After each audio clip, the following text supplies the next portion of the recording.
ये एक ऐसा इंसान जिसकी ताकत से पूरी दुनिया कांपती थी।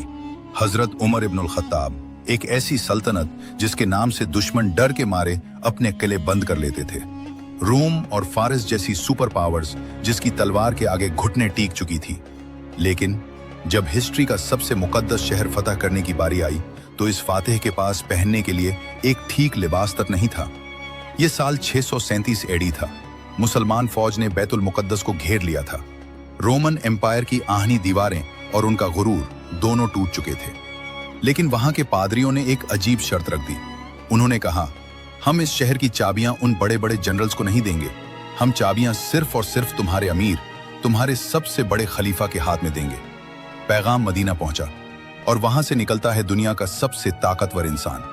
पर हैरानी की बात देखिए, ना उनके साथ कोई विशाल फौज थी, ना कोई सुनहरी रथ, सिर्फ एक ऊंट था और एक गुलाम।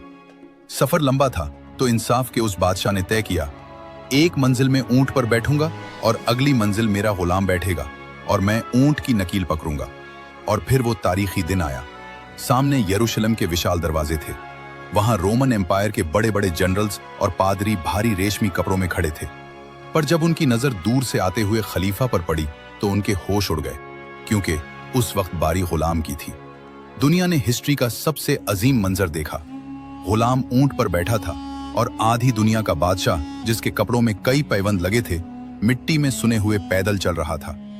ये देखकर हजरत अबू उबैदा परेशान हुए। कहा, ए अमीरुल मोमिनीन, ये रोमन्स क्या सोचेंगे? तब हजरत उमर ने वो तारीखी जुमला कहा जिसने आसमान हिला दिया।